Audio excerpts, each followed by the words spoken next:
아멘. 네, 오늘 함께 나누실 말씀의 제목은 끝없이 용서하라, 끝없이 용서하라라는 제목으로 함께 말씀을 나누도록 하겠습니다. 한 목사님이 설교를 하다가 교인들한테 물었습니다. 어떤 걸 물었냐면, 성도 여러분 중에 미워하거나 싫어하는 사람이 한 사람도 없는 분이 계십니까? 미워하는 사람이 일생에 없는 분이 있으십니까? 그러면 손 좀 들어보십시오. 이렇게 물었어요. 그랬더니 여러분, 그런 사람이 어디 있겠어요?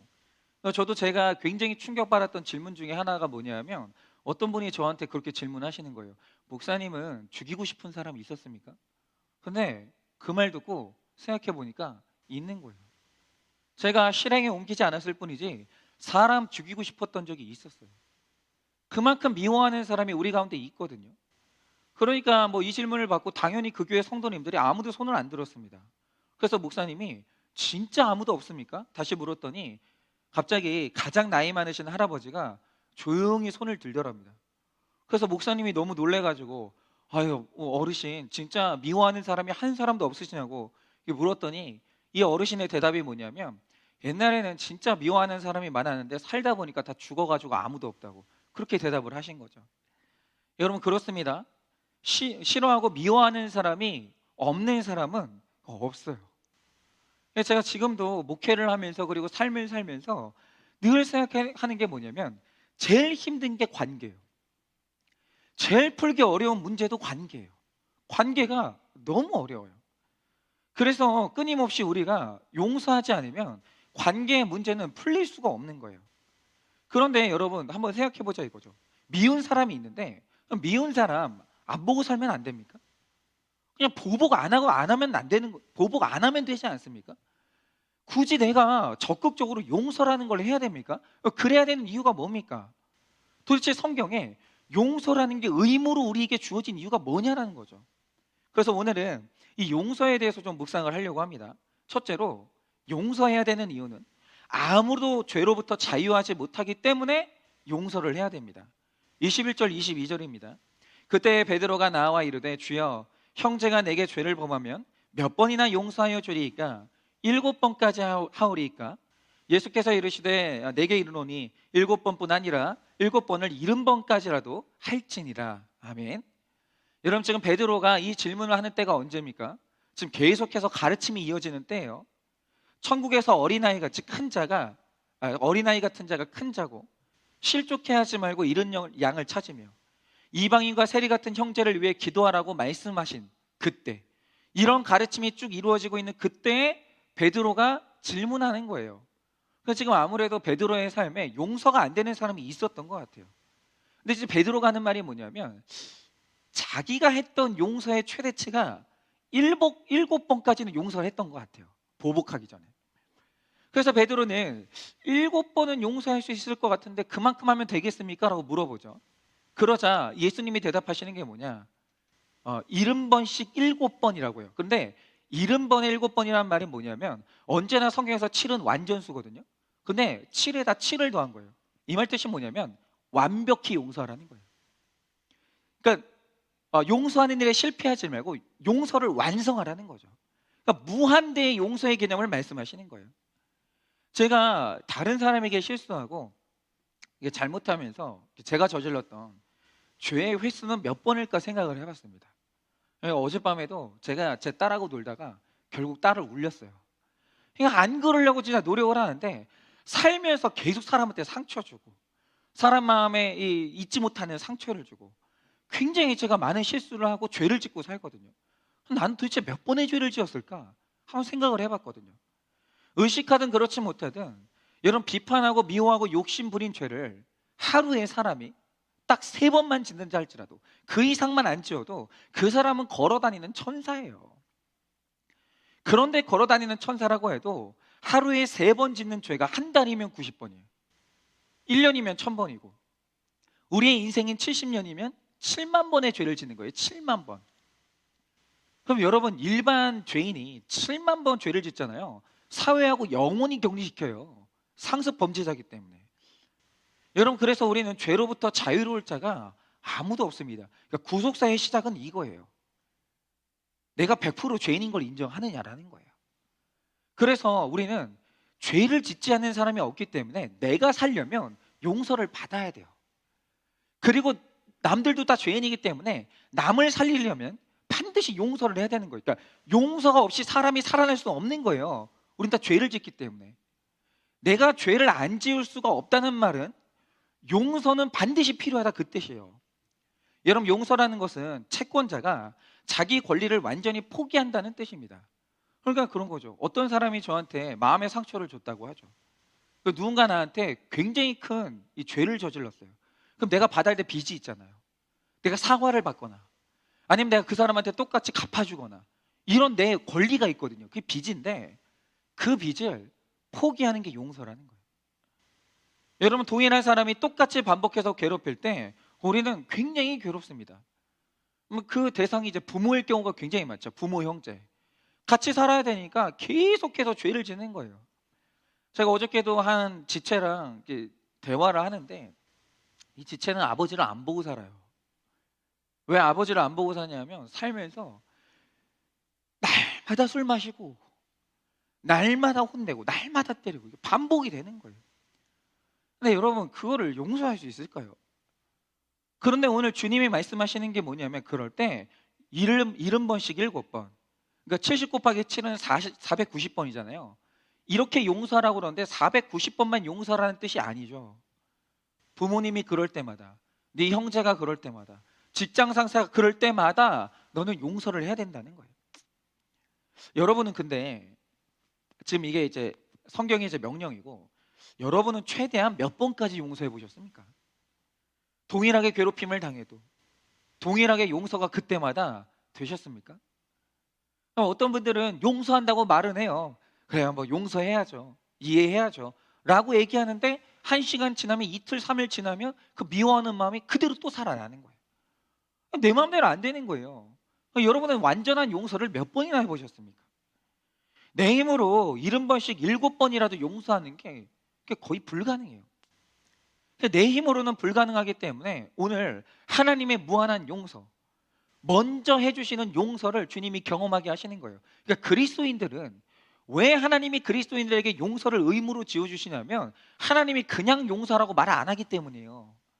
하나님이 우리에게 용서를 요구하시는 이유가 뭐냐? 그 전에 누구든 먼저 용서를 경험하게 하셨기 때문이에요. 용서를 받게 해주셨기 때문이에요. 여러분, 하나님이 용서하지 않은 사람한테 용서하라고 요구하지 않으세요.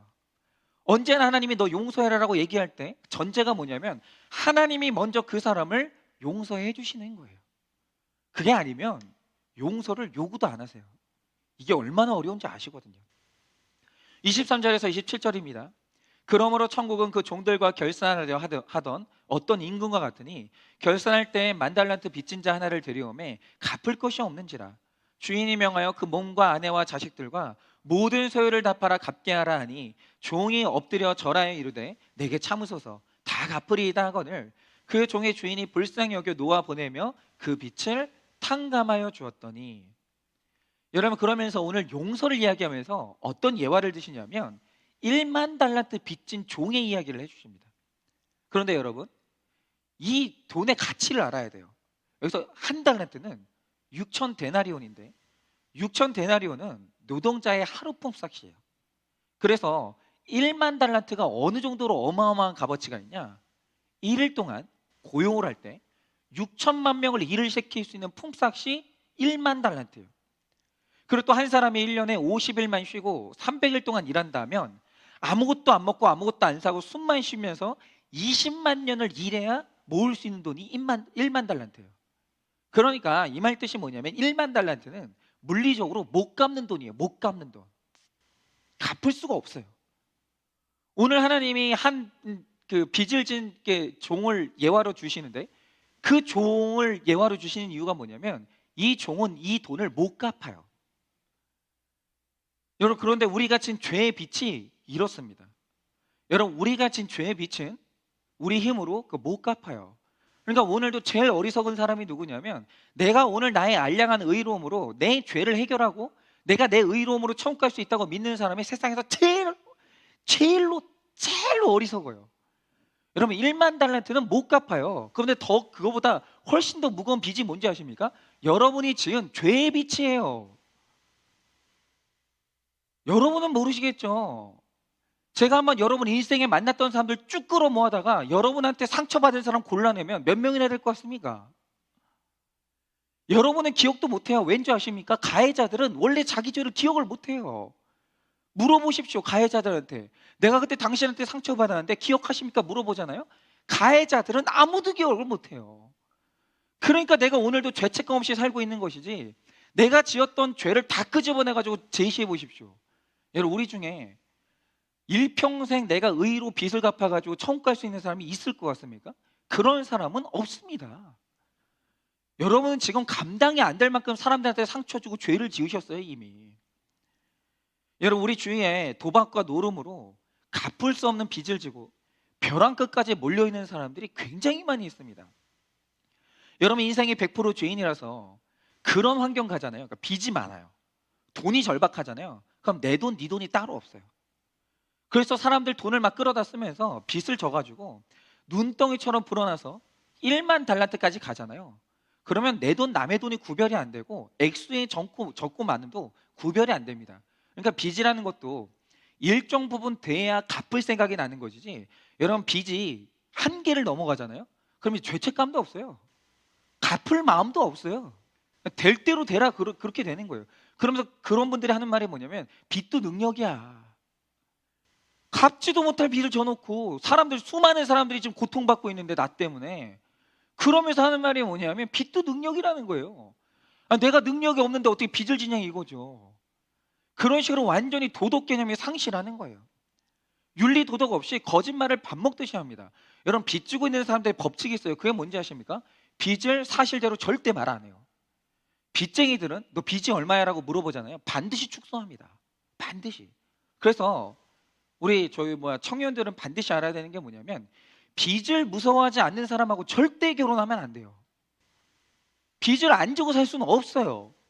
그런데 빚이 무서운 줄 아는 사람하고 결혼해야지, 빚이 무섭지 않은 사람하고 결혼하면 패가 망신합니다.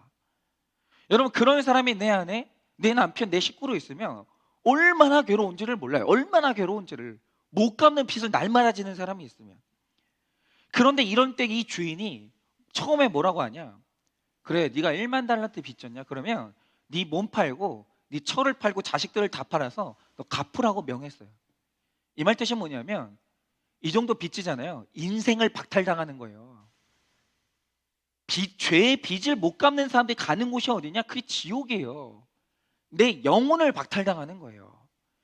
처음에는 이 주인이 그렇게 얘기했다는 거죠. 26절입니다. 그 종이 엎드려 절하여 이르되 내게 참으소서, 다 갚으리이다 하거늘. 그래서 지금 1만 달란트 빚진 사람이 뭐라고 하냐면, 갚겠습니다, 갚으리이다 라고 하는데, 여러분, 이거 갚을 수 없다는 걸 이 사람도 알아요. 그런데 위기를 모면하기 위해서 허황된 약속을 하는 거예요. 그 순간만 넘기자, 이거죠. 근데 우리가 다 빚에 대해서 이런 태도예요. 부도 내고 도박하는 사람들은 대부분 욕심 때문에 부도가 납니다. 여러분, 오늘 그런 사람들이 절하면서, 이 절하며라는 단어가 원어로 미완료 시제인데, 그러니까 죄의 늪에 빠진 사람들이 늘 절하면서 하는 말이 뭐냐면, 끊지도 못할 거면서 이번 한 번만 봐달라고 하는 거예요. 이번 한 번만 카드비 갚아주면 다시는 돈 안 쓰겠다고 하고, 이번 한 번만 융통해주면 사업을 일으켜서 한 방에 갚겠다라고 그렇게 하는 거예요. 한 번만. 갚지도 못할 빚을 이번 한 번만 넘어가 달라고 그런 식으로 하는 거예요. 여러분, 이런 분들은 있으면 먹고 없으면 금식하고 죽으면 천국 간다는 원칙을 창고에 깊이 처박아 둔 사람이에요. 그런데 이런 사람들이 있죠. 내 빚에 대해서 심각함이 없는 분들. 근데 그런 분들이 교회 다니는 사람들도 굉장히 많아요.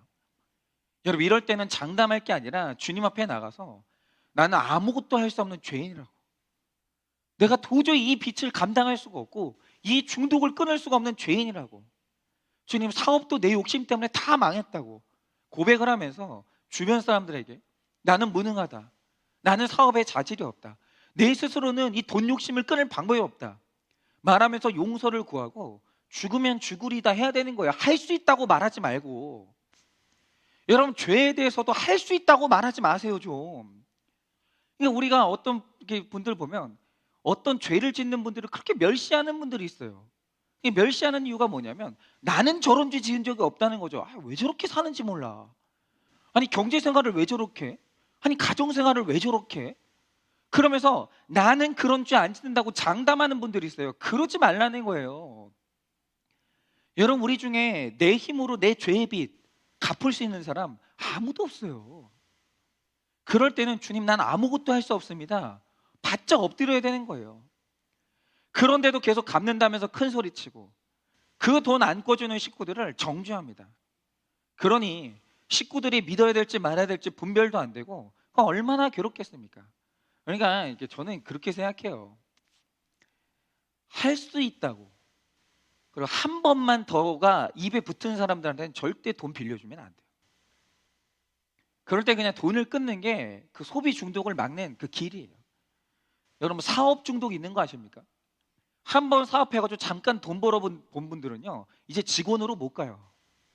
한 번 큰 돈 만져봤기 때문에 죽는 그날까지 사장병에 걸려가지고 그냥 그것만 쫓는 거예요. 아이템 하면서 맨날 사장 자리만 쫓는 거죠. 여러분, 이런 사람이 남편이면 원수 같아서 이혼하지만 이런 사람이 자식이면 그거 버리지도 못해요. 정말 이런 자녀 때문에 창자가 끊어집니다. 여러분, 똑같은 죄라도 남편이 죄를 지으면 악을 쓰면서 동네 방네 고발하고 다니지만 자식이 이런 죄를 지으면 다 꿀먹은 벙어리 되는 거예요. 내 자식 앞길 망칠까 봐 꼭꼭 숨기고 다니는 거예요. 아무 말도 할 수가 없죠. 여러분, 어느 집사님이 그 아들이 수능을 한 달 앞두고 이 아들도 통제가 잘 안 돼요. 아니, 청소년이 학교 운동장에서 운전 면허도 없는 애가 차 운전하다가 교통사고를 내가지고 입건이 된 거예요. 그러니까 학교에서는 안 그래도 그 전에 그냥 미운 털이 박혔는데 이참에 퇴학을 시키겠다고 얘기를 한 거죠. 그래서 부모님들이 가가지고 엎드려가지고 절했어요. 한 번만 봐달라고. 딱 한 달만 수능 보게 해달라고. 이 아이가 학교 안 가면 어떻게 될지 모른다고 애걸복걸을 했습니다. 그래서 결국 거절당했고 자퇴를 했어요. 얼마나 창자가 끊어지겠습니까? 여러분 보세요. 우리가 다 1만 달란트 빚진 자들이에요. 여러분, 돈에 빚지지 않았다고 여러분들이 괜찮은 인생인 줄 아십니까? 아닙니다. 근본적으로 인간은 다 빚이 있어요. 여러분, 구원에 대해서 빚이 있든지 죄에 대해서 빚이 있든지 금전적인 빚이 있든지 우린 다 빚이 있어요. 근데 이 빚에 대해서 근본적으로 원래 채무자들의 이 태도가 뭐냐면 다 거절당하는 거예요. 사실 하나님이 거절할 자들도 있어요. 그런데 이렇게 큰 빚을 지고 왔는데 이 종의 주인이 어떻게 했냐? 살려달라고, 한번 봐달라고 하니까 치근한 마음에 그 어마어마한 돈을 탕감해 줬어요. 인간의 힘으로 갚으려야 갚을 수가 없는 1만 달란트를 탕감을 해준 거예요. 여러분, 빚진 자 남의 이야기라고 지금 이 설교 들으시면 안 됩니다. 여러분, 지금 원래 다 이 빚을 져가지고 우리 다 지옥 가야 돼요. 그냥 자기가 빚졌다는 사실에 대해서 이 얘기를 남의 얘기로 들으면 소망이 없는 거예요, 그 사람은. 여러분, 이 1만 달란트 빚진 자가 울인데 이 주인이 놀랍게도 이걸 탕감을 해줬어요. 근데 여기서 탕감해줬다는 이 말씀은 시제가 부정과거로 단회적으로 즉시 완전히 탕감해줬다라는 거예요. 내가 이날 이후로 네 1만 달란트를 묻지도 않고 기억하지도 않을 테니까 너 다시 살아라.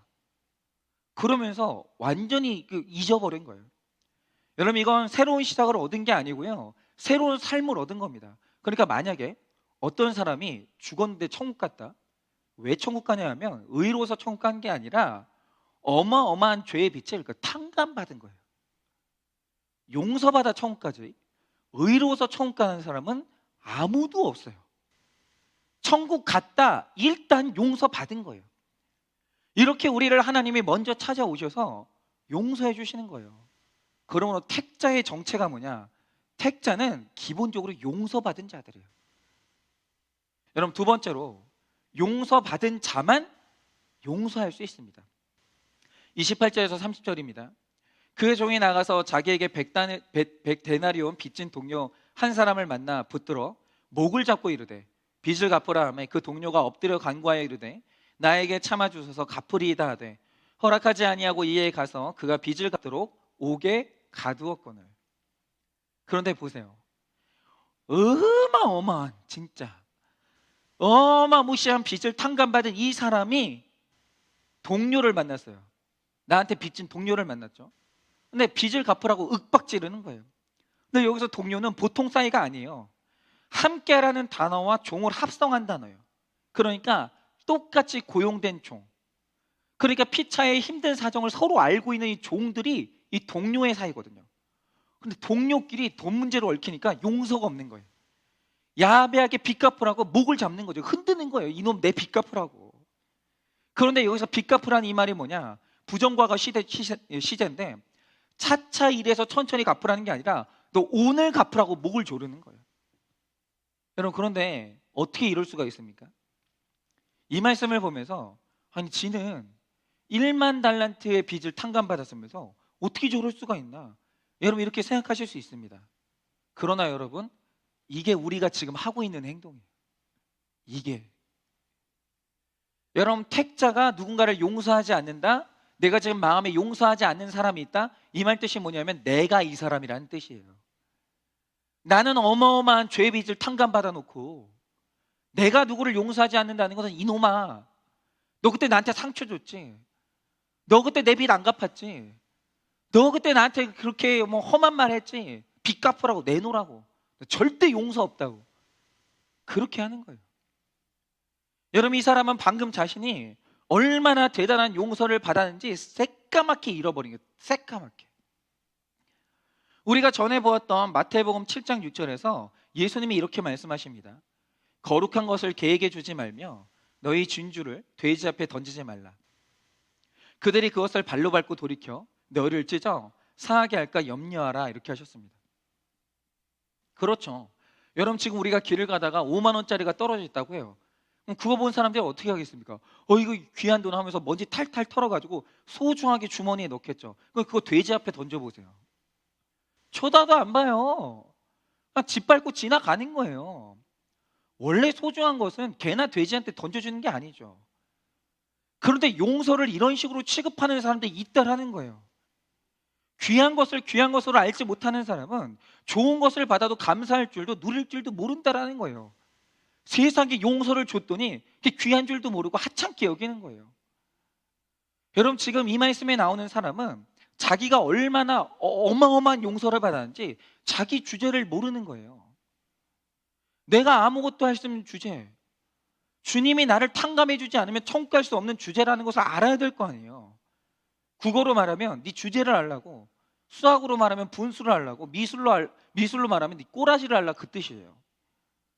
우리가 다 죄의 빛에 눌려서 지옥에 가는 것 말고 소망이 없었어요. 그러니까 이게 다가오지 않는 사람은 그거는 죄송하지만 내 구원의 확신이 있는지 한번 물어보셔야 돼요, 스스로한테. 내가 진 빚이 얼마나 크고 원래 내가 지옥에 가야 되는 사람이었다는 이게 없으면 그 사람은 지금 진짜 구원의 확신이 있는지 스스로 물어야 됩니다. 그런데 우리가 하나님의 불쌍히 여겨주시는 은혜로 1만 달란트가 아니라 값으로 매길 수 없는 예수님의 핏값으로 다 탕감받았어요. 다. 예수님이 그 빚을 다 갚아주셨다라는 거예요. 갚을 수도 없는 돈을. 아니, 그게 아니면 여러분들이 십자가 달리시든가. 오늘 우리가 십자가 안 달린 이유가 뭐겠습니까? 예수님이 십자가에 달려 죽으시고 우리 빚을 다 탕감해 주신 거예요. 그런데 내가 그런 용서받은 것을 모르니까 원한을 풀질 않는 거예요. 이놈아, 너 나한테 미안하다고 해라. 이놈아, 너도 당해봐라. 이러면서 용서를 안 하고 멱살 잡고 흔드는 거죠. 여러분, 우리나라는, 저는 그래요. 그러니까 지금 그 노년이나 중년인 분들 중에 IMF 때 돈을 안 벌어본 분들이 없어요. 그 시절에 사업하잖아요. 다 돈 벌었어요. 대출을 얼마나 잘해주는지 그때 사장 명함 한번 안 가져본 사람이 거의 없어요. 그러다가 IMF 때 어마어마한 빚들을 졌습니다. 그런데 권력자들과 재벌들이 자기들이 국가적인 빚을 져놓고서는 나중에 자기들 권력으로 나한테 빚진 사람들 다 감옥에 보냈어요. 온 나라가 힘을 합쳐가지고 자기들 빚을 다 탕감해 줬는데 본인들은 용서가 없는 거예요. 여러분, 내가 구원받았다는 것은 근본적으로 용서받았다 그 뜻인데 무지해서, 내가 받은 용서의 가치를 모르니까 죄인이 죄인을 용서 못하고 옥에 가두는 거예요. 여러분 보세요. 이 세상에 내가 당한 어떤 일보다 내가 하나님께 저지른 죄보다 크지 않아요. 하나님은 의인이고 우리는 죄인이기 때문에 의인하고 죄인이 만났을 때 충격이 훨씬 크죠. 근데 사람끼리 원한이 뭔지 아십니까? 죄인들 간의 원한이에요. 동료라는 뜻이에요. 그러면 죄인이 죄인을 체휼해 줘야 될 거 아니에요. 죄인이 죄인을 이해해 줘야 될 거 아니에요. 그런데 의인인 하나님은 죄인을 용서해 주는데 죄인은 죄인을 용서를 못하는 거예요. 저는 지금도 제일 웃기는 게 뭐냐면, 여러분 감옥에 있는 사람들이 의인이 있습니까? 너나 나나 판사 앞에 형법적으로 죄인이라고 그렇게 이렇게 판결 받았으니까 다 감옥에 있는 거 아니에요? 근데 감옥에 있는 사람들이 정말 웃기는 게 뭐냐면 다 죄인이잖아요. 쥐들 다 누군가들한테는 고통을 줬고 아픔을 줬잖아요. 근데 그 죄인들이 가장 혐오하는 죄인이 있어요. 그게 뭐냐면 아동 성폭행범. 죄인들도요, 감옥에 가면 자기들끼리도 아동 성폭행범은 너무 이렇게 더러워가지고 같이 밥도 안 먹는데요. 그리고 더러운 놈 그러면서 그렇게 때린다는 거예요. 여러분 웃기죠? 똑같은 죄수복 입고 창살에 갇혀가지고 다 죄인 판결 받은 죄인들끼리 내가 너보다 나아. 나도 죄를 지었지만 너는 더러워가지고 같이 밥을 못 먹겠어. 여러분 이러면 이게 개콘이에요. 여러분 개콘이 폐지된 이유가 뭐냐면 우리 현실이 훨씬 웃기기 때문이에요. 근데 우리가 그러고 있어요. 똑같은 죄인들끼리 하나님은 나를 용서하셨는데 죄인들끼리 용서가 없는 거예요. 여러분 하늘에서 이거보다 웃긴 게 없는 거예요. 적용 질문 드립니다. 내가 1만 달란트를 탕감받았는데 나를 영육간에 괴롭게 하는 식구들의 멱살을 잡고 옥에 가두지는 않았습니까? 내가 1만 달란트를 탕감받았는데 나를 영육간에 괴롭게 하는 식구들의 멱살을 잡고 옥에 가두지는 않았습니까? 말로는 참아달라고 용서해달라고 기도하지만 갚을 생각이 없지 않습니까? 급한 위기만 넘기겠다고 그렇게 모면하는 기도만 하고 있지는 않습니까? 세 번째로 끝없이 용서하기 위해서 중심으로 용서를 해야 됩니다. 32절 33절입니다.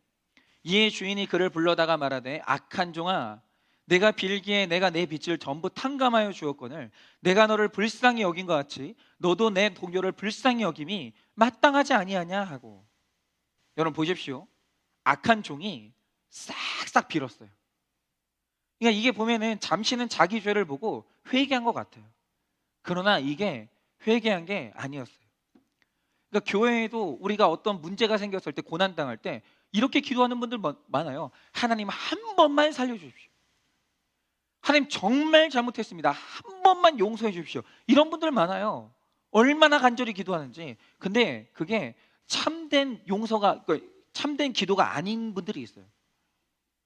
여러분 그런 분들 특징이 뭔지 아십니까? 용서받아서 문제가 해결되고 정죄가 좀 잠잠해지고 조금만 내가 잘 되면 바로 다른 죄인들 또 무시하기 시작하는 거예요. 아주 그냥 1만 달란트 빚진 자가 100데나리온 빚진 자에게 패약을 떠는 거죠. 여러분 근데 이게 이 사람 이야기입니까? 아니죠. 이건 제 이야기예요. 여러분 제가 1만 달란트 빚을 졌거든요. 그런데 제 아내와 가정에 살면서 빚을 지면 제 아내와 가정에서 살면서 이 부부 생활하면서 아내가 좀만 기분 나쁜 말을 했다 멱살을 잡는 거예요.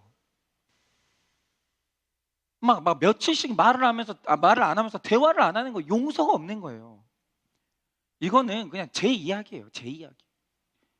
제가 이러고 있는 거예요. 목회자가 돼가지고 그렇죠. 성도님들이 가끔 잘못할 때 있죠. 용서가 없는 거예요. 교회 나가라는 거죠. 내 말 안 듣고 나랑 같이 너 내 말에 안 따라올 거면, 자꾸 나 기분 나쁘게 할 거면 당신 우리 교회 나가라는 거예요. 목회자가 이래요. 얼마나 건방을 떠는지 몰라요. 그래서 하나님이 우리가 건방 떨까봐 미리 큰 돈 안 주시는 거예요. 안 봐도 알아요. 그러니까 딱 봐도 저분이 부자였으면, 남편이 고위직이었으면, 자녀들이 그냥 서울대 떡떡 붙었으면 얼마나 교만했을까, 이렇게 보이는 분들 되게 많아요. 여러분, 교만해질 환경은 주지 말라고 기도해야 됩니다. 여러분, 1만 달란트 빚진 자와 100데나리온 빚진 자 둘 다 빚진 자예요. 그런데 1만 달란트 빚진 사람이 자기 주제 파악이 안 되는 거예요. 자기 빚이 훨씬 큰데, 자기가 받은 용서가 훨씬 큰데, 그런 주제에 100데나리온 나한테 빚진 자를 그렇게 무시하는 거예요. 그러면서 아직도 내 머릿속에는 사업 아이템이 가득하다고. 그 한 방 터지면 그까짓 거 아무도 아니다, 큰 소리를 쳐댑니다. 여러분, 아무리 망했어도, 아무리 큰 죄를 지었어도 그놈의 한 방을 외치면서 안 깨지는 사람들이 있어요. 그러니까 이런 거죠. 외도를 한 분들이 교회를 와가지고 이제 죄 고백을 듣잖아요. 저 그런 분들이 있어요. 외도를 했잖아요. 그러면 그냥 할 말이 없는 죄인일 거 아니에요. 근데 가만히 누구 얘기를 듣는데 어떤 분은 외도를 했는데 애까지 낳았어요. 그럼 아내를 쿡쿡 찌르면서 그러는 거예요. 여보, 다행이지 않아? 난 애는 안 낳았어. 난 적당히 놀다가 들어왔어. 이게 할 말입니까? 우리가 그래요. 아니, 똑같은 죄인끼리 있잖아요. 나는 뭐 그냥 한 방에 해결할 수 있어. 아니, 100억 빚진 거에 비하면 10억은 여보, 나는 금방 끝낸 거야, 뭐 이러는 거예요. 여러분, 그런데 이런 거죠. 다른 한쪽은 100데나리온 갚아줄 사람이 없어서 괴롭힘을 당합니다. 목을 잡히고 감옥에 갇혀도 할 말이 없다는 것을 인정하는 거예요.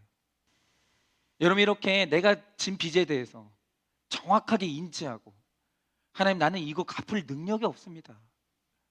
나는 그냥 지옥에 가는 거 말고 할 말이 없는 인생입니다. 여러분, 이렇게 인정하고 있잖아요. 어떤 일이 일어납니까? 이 빚을 하나님이 갚아주시는 거예요. 여러분, 뭐가 축복입니까?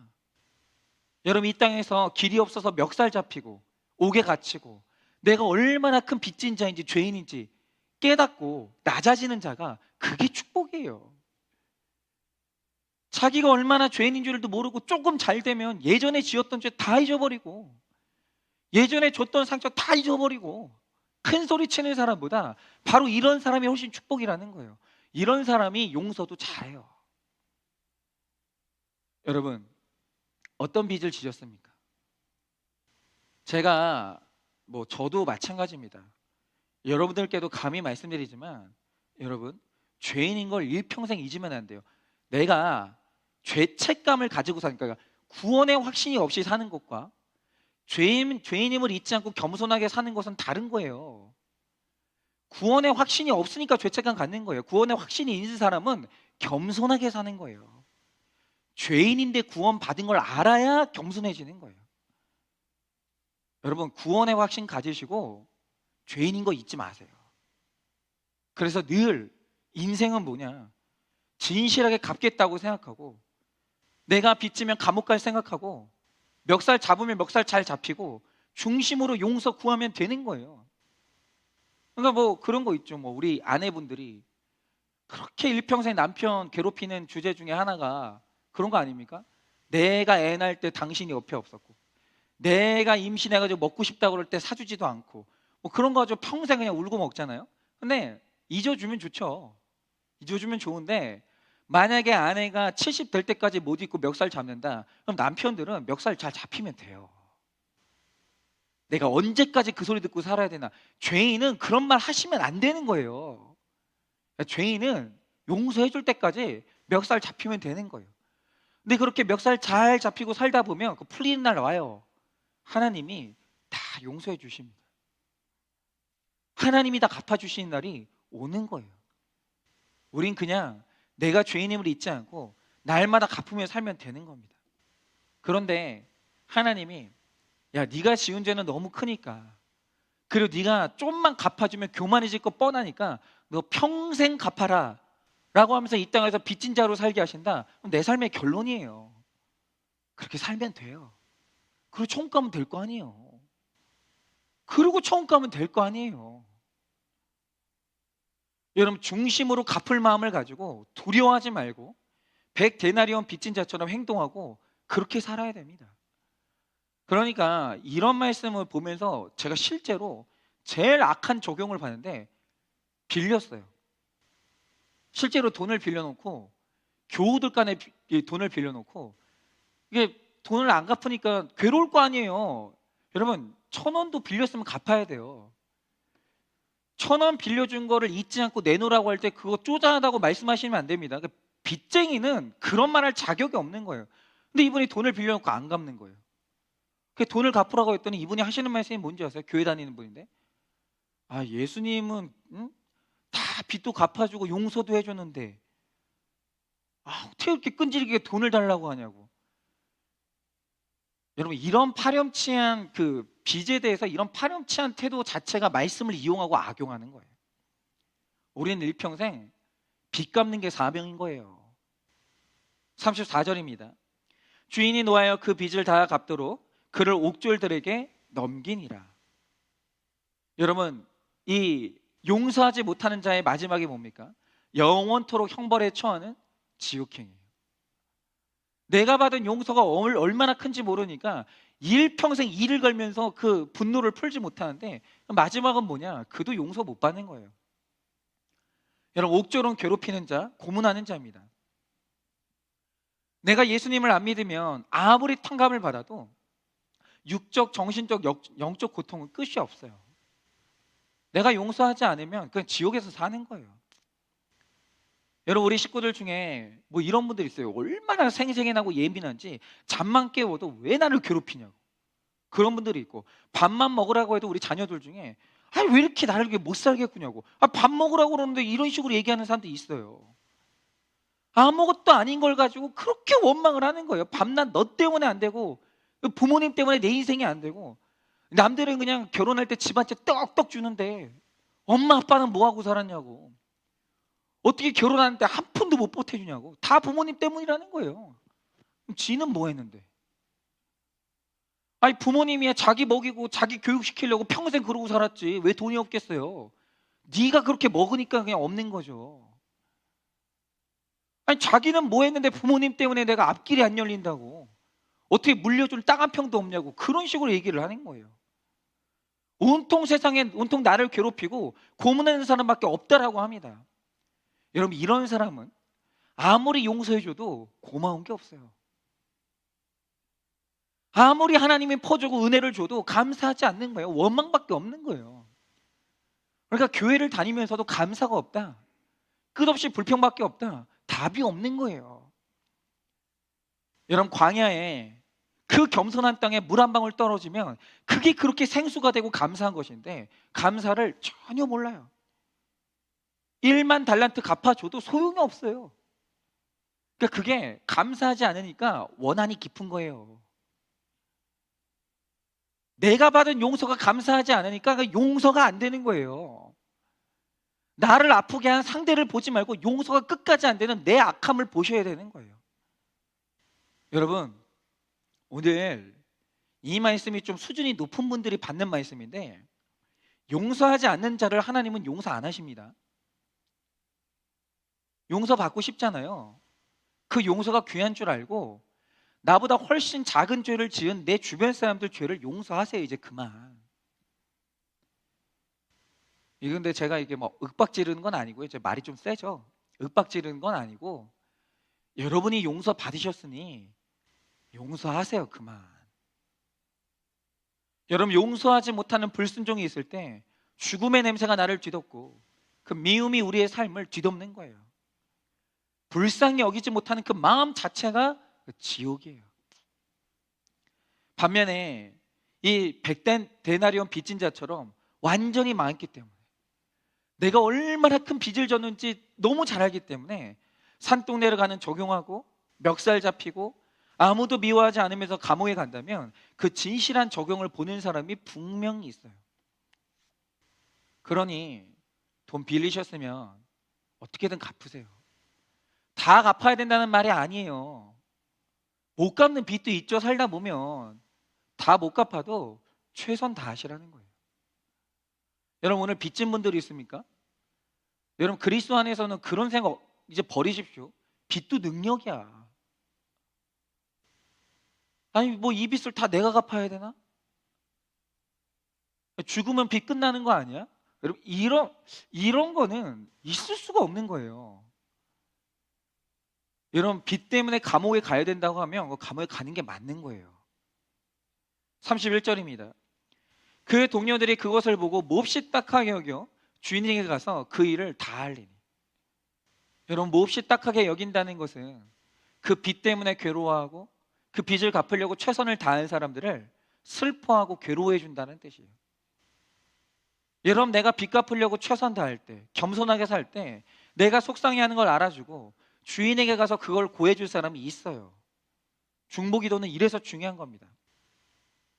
아까 아들의 교통사고와 자퇴로 기도 제목을 알리신 집사님이 이 다른 사람들은 아들 이야기를 하면 겉으로는 안타까우면서도 속으로 그렇게 멸시하는 게 느껴진다는 거예요. 그런데 공동체가 있는 교회는 진짜 애통해 주는 것 같아서 조심스럽게 기도 부탁한다고 자기 사연을 꺼내신 거예요. 여러분 우리의 기도가 진짜 중요합니다. 기도로 함께 책임지면서 빚 갚는 적용하시는 분들을 함께 기도해 주는 우리가 되기를 원해요. 여러분 100데나리온 빚진 사람의 믿음이 대단한 게 아닙니다. 그저 기댈 데가 하나님밖에 없는 어린아이 같은 사람이에요. 여러분 우리가 다 죄에 빚지고 정말 우리가 일평생 남한테 상처 준 것밖에 없다는 이 의식이 있으면 우리는 의의를 내세울 게 없어요. 그냥 하나님께 불쌍히 여겨달라고 이거밖에 없는 거예요. 그런데 내가 그렇게 적용하고 살면요 다른 동료들이 이 사실을 주인에게 고해주는 거예요. 주님 저 사람이 자기 빚 때문에 괴로워한다고, 얼마나 겸손한지 모른다고, 그런데도 그거 갚으려고 최선 다한다고. 다 하나님이 알아주세요. 전부 다. 의로움 주장하지 말라는 거죠. 여러분 힘들고 지쳐서 어쩔 줄 모르는 수많은 양들이 있습니다. 그들은 기도할 줄도 몰라요. 그런데 우리가 그 사람들 위해서 기도해 주면서 주님 100데나리온만 갚아주면 살아날 사람입니다. 기도하기만 하면 들어주시고 갚아주시는 거예요. 그러니 죄의 빚도 열심히 갚으시고 실제로 여러분들이 인생 가운데 진 빚도 열심히 갚으세요. 그거 어물쩡 사람한테 급할 때 돈 빌려놓고 어물쩡 넘어갈 생각 좀 하지 마세요. 굉장히 큰 죄입니다. 사람한테 상처 줘놓고 네 배우자한테 그렇게 큰 상처 놓고 그거 어물쩡 옛날 일이잖아. 어물쩡 넘어가려고 하는 거 그거 굉장히 큰 죄예요. 어떻게든 하나님께 갚으려고 하면 하나님이 갚아주신 날 와요. 그런데 아무도 내 고난을 보고 슬퍼하는 사람이 없으면 그거는 이제 내 인생의 결론인 거죠. 35절입니다. 너희가 각각 마음으로부터 형제를 용서하지 아니하면 나의 하늘 아버지께서도 너희에게 이와 같이 하시리라. 무서운 말씀이죠. 여러분 우리가 불쌍히 여겨야 할 사람들을 70번씩 7번 용서해 줘야 되는데 우리가 참지 못하는 사람이 있어요. 여러분 용서 안 되는 사람 누구세요? 보나마나 식구 중에 한 명이죠.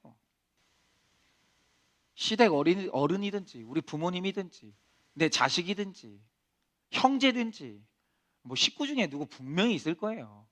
그거 아니면 그 다음으로 가까운 사람, 뭐 교회 안에 용서 못하는 사람 있든지 직장 안에 용서 못하는 사람 있든지 뭐 있겠죠. 그 사람 용서해야 된다라고 하면 우라같이 밀고 숨이 안 쉬어지는 거예요. 남이라면 어떻게 참겠습니까? 근데 내 가족이 돈 벌겠다고 혈안이 돼서 술에 폭력에 바람에 도박하고 있습니다. 그래서 불신 결혼하지 말라는 건데 일단 결혼했으면 이 사람이 문제투성이라고 해서 버리고 이혼하는 건 불가해요. 그거야말로 내 돈 내놓으라고 하면서 멱살 잡고 옥에 가두는 거예요. 그게 이혼으로 복수하겠다? 여러분 그거는 안 됩니다. 여러분 1대1로 권고해도 안 듣고 두세 사람이 권고해도 안 듣고 교회가 말해도 안 듣는 이 사람을 무한대로 용서하면서 끝없이 인내하라고 하십니다. 여러분 정말 490번이나 참을 수 있으면 얼마나 좋겠습니까? 그러나 우리의 삶에서 늘 우리가 경험하는 게 뭡니까? 욱하고 터지는 거예요. 안 돼요. 특히 제일 욱하고 터지는 상대가 누굽니까? 내 자식, 배우자예요. 제일 편하니까. 밖에서 화내지 못하는 거 집에 들어와가지고 욱하는 거예요. 날마다 실패하죠. 용서는커녕 혈기에 무너지고 분노와 생색과 상처가 날마다 올라옵니다. 내 속에 악을 보면서 슬퍼하는 거예요. 그러니까 중심으로 용서한다는 것은 상대방과 상관없이 내 죄를 볼 때만 가능한 거예요. 내가 엄청난 죄를 탕감받았는데 이런 작은 죄를 가지고도 내가 욱하면서 혈기를 쏟아내는구나. 내 죄를 봐야 중심으로 용서가 가능해지는 거예요. 70번씩 7번 내 죄를 보면서 1만 달란트 빚진 자 같은 내 식구들이 얼마나 나 때문에 수고하는가 깨달아야 되는 거예요. 여러분, 그래서 제일 복받은 인생이 누군지 아십니까? 자기 죄 보는 인생이에요. 자기 죄를 보지 않고서는 용서가 안 되거든요. 세상에서 참 편하고 행복한 사람이 누구냐? 그러니까 죄인으로 사는 사람이에요. 죄인인 줄 아는 사람이 복 받은 거예요. 여러분, 내가 죄인인 것을 가슴 절절히 느낄 때 비로소 용서할 수 있습니다. 적용 질문 드립니다. 중심으로 용서하지 못하고 용서하고 나서 생색을 내고 인정받으려는 마음이 있습니까? 중심으로 용서하지 못하고 용서하고 나서 생색내고 인정받으려고 하는 마음이 있습니까? 제가 오늘 좀 이렇게 우리 아내분들한테 좀 드리고 싶은 말씀이 뭐냐면, 임신 때 남편들이 철없어가지고 한 실수 있잖아요. 그건 좀 잊어주시면 안 될까요? 좀 잊어주세요. 그리고 우리 남편분들은 아내분들이 살다 보면 내가 돈을 못 벌고 내가 가정 자존심이 상할 때 아내가 상처 주는 사람도 있어요. 내가 밖에서 찢어지고 완전히 무너져가지고 집에 들어오면 아내라도 나를 좀 보듬어 줘야 되거든요. 근데 내가 밖에서 만신창이가 됐을 때 아내가 확인사살한 적이 있어요. 그것 좀 용서해 주시면 안 될까요? 이제 좀 잊고 용서해 주세요. 우리가 서로 간에 한 번씩은 서로의 가슴에 구멍을 낸 적이 있거든요. 내 죄를 보고 용서 좀 하세요. 오늘 내가 중심으로 용서해야 될 가족, 이웃은 누굽니까? 내가 얼마나 죄인인지를 생각하며 1만 달란트 탕감받은 자의 은혜가 절절히 깨달아지십니까? 여러분, 오늘 이 말씀을 보면서 1만 달란트 빚진 탕감받은 내 모습이 보이십니까? 내가 받은 엄청난 은혜를 생각할 때 용서 못할 사람이 없음을 인정하십니까? 한 집사님의 나눔입니다. 남편의 외도로 이혼 위기에 처했다가 말씀으로 가정을 새롭게 세우며 양육을 받고 남편과 함께 목자로 부름을 받았습니다. 목자예요. 소그룹을 이끄는. 그러나 목자 직분을 받고 나서도 술을 마시고 와서는 안 먹었다고 거짓말하는 남편에게 분노를 느꼈습니다. 목자가 어떻게 그럴 수 있냐며 일방적으로 몰아세우는 내 잔소리를 가만히 듣고 있는 남편이 가증스러워 리모컨을 집어 던져 박살을 내며 분풀이를 했습니다. 그러니까 이게 목자가 문제가 아니고 술 마신 게 문제가 아니고 외도했을 때 상처가 아직도 안 풀린 거죠. 지금 그게 남아있는 거예요, 지금 그 분노가. 그리고 부목장 말씀을 준비하면서 서로의 의견을 고집하며 옳고 그름을 가지고 따지며 싸우다가 끝내 목장 예배를 가지 않았습니다. 이게 그거랑 똑같은 거잖아요. 목사가 주일날 아침에 부부싸움하고 설교하러 안 오는 거랑 똑같은 거거든요. 목자님이 자기 목장을 안 간 거예요. 이혼의 위기에서 급한 마음으로 가정만 회복시켜 주시면 잘하겠다고, 주님 앞에 다 갚겠다고 기도했었습니다. 평생 갚아도 다 갚을 수 없는 빚임에도 1만 달란트 빚진 자를 불쌍히 여겨 탕감해 주신 것처럼 주님은 행위로 판단하며 남을 무시하는 저를 불쌍히 여기고 찾아오셔서 하나님의 용서를 경험하게 하셨습니다. 그러나 1만 달란트 빚진 종이 탕감을 받고도 감사가 없었기 때문에 진심으로 호소하는 100데나리온 빚진 동료를 무시하여 옥에 가둔 것처럼 저도 남편을 진정으로 용서하지 않고 옥에 가두었습니다. 가정이 회복되고 목자가 된 것은 내가 잘해서 된 것이 아닌데 직분을 잘 감당하도록 기도하며 기다려주지 못하고 순간 판단하고 무시했습니다. 중심으로 용서하는 것은 내 죄를 볼 때만 가능하고 용서하지 못하는 죄가 죽음과 원망, 미움의 지옥으로 나를 끌고 간다고 합니다. 사랑이 없는 내가 가장 죄인임을 깨달으며 진정 용서하는 사람으로 세움받기를 기도합니다. 그러니까 교회에서는 이런 거죠. 어떻게 믿는 사람이 남편이 한번 외도했다고 그걸 가지고 그렇게 오랫동안 물고 늘어지냐, 이런 말 하면 안 돼요. 여러분, 남편에게 배반당한 이 아내분이 지금 얼마나 아프겠어요. 그 남편을 용서할 수 있겠습니까? 인간적으로 못해요. 그러니까 사람은 사람끼리 이런 연약함에 대해서 절대 뭐라고 하면 안 돼요. 너무너무 아플 거예요. 그러니까 그때그때 올라오는, 난 용서했다고 해도 순간마다 생각나고 올라오는 이 혈기가 당연히 이해가 되죠. 그러나 오늘 이 아내분이 남편을 용서한 것은 이유가 뭐냐면 자기 죄를 봤기 때문이에요. 내가 내 죄를 봐야 용서가 되는 것이지 주위에서 설득을 한다고 용서가 되는 게 아니라는 거예요. 여러분, 오늘 이 말씀을 통해서 1만 달란트 빚진 자가 나라는 것을 보셔야 돼요. 무슨 뭐 권사가, 장로님이, 집사님이 어떻게 용서도 안 하고 사냐고, 이딴 거는 없는 거예요. 다 인본적인 말이에요. 용서를 강요하지 마세요. 오늘 이 말씀에서 내가 보여야 되는 거예요. 더 큰 빚을 탕감받은 내가 안 보이면 아무도 용서는 안 되는 거예요. 그래서 오늘 이분의 이 간증이 너무 큰 은혜가 되는 거죠. 여러분, 목자가 돼서 물건 던지고 싸우고 목장 예배까지 안 갔다고 합니다. 여러분, 이렇게 용서하는 게 힘들어요. 사람 힘으로 안 되죠. 몇십 년 전의 일인데 그게 어제 일처럼 생각나는 상처들이 있다라는 거죠. 그러나 우리가 왜 다른 사람을 끝없이 용서해야 됩니까? 죄에 대해서 나도 자유롭지 않기 때문에. 나도 용서 없으면 살 수가 없어요. 그러므로 내 남편도, 내 아내도, 내 자녀도, 내가 미워하는 그 사람도 내가 용서해 주지 않으면 살 수가 없어요. 다 용서받고 용서해야 돼요. 여러분, 내가 죄인이라는 것을 깨닫는 사람, 택하신 사람에게 1만 달란트 빚진 자 같은 사람을 옆에 주시고 70번씩 7번 내 죄를 깨닫게 하시는 거예요. 여러분, 이웃을 용서하는 것이 주님 닮아가는 지름길이란 걸 깨달으시길 바랍니다. 그러나 형제를 중심으로 용서하는 것은 내 죄를 보기 전에는 할 수가 없는 일이에요. 여러분, 그래서 무겁지만 말씀에 있기 때문에 오늘 이 설교를 듣는 모든 분들에게 분명히 말씀드립니다. 내가 용서하지 않으면 하나님도 나를 용서하지 않아요.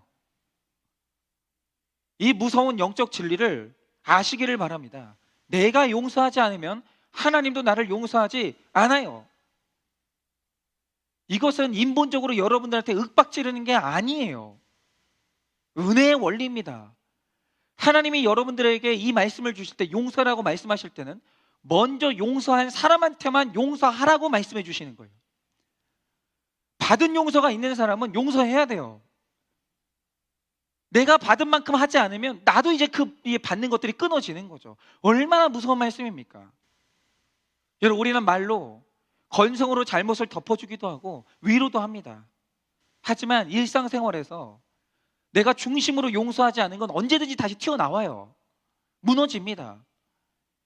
여러분, 온 인격으로 용서해야 되는데 나는 지금 어떤 용서를 하고 있습니까? 말씀에 의지해서 용서의 자리로 나아가고 있습니까? 여러분, 우리는 늘 주님을 배반합니다. 하지만 주님을 배반할 때마다 내 옆의 식구를 통해서 내 죄를 가르쳐 주신다는 것을 느끼시길 바랍니다. 내 죄 보라고 내 옆에 사람이 나에게 상처 주는 거예요. 그럴 때 그 사람 때문에 눈물을 흘리며 기도하는 게 되는 거예요. 주님을 알아가게 됩니다. 여러분, 나를 위해 수고하고 몽둥이 역할을 하는 그 식구들을 위해서 눈물을 흘리고 기도하게 되는 거예요. 주님이 용서하신 그 사랑 때문에 끝없이 용서하는 우리가 되기를, 그래서 가정과 교회와 나라가 회복되기를 예수님의 이름으로 축원을 드립니다.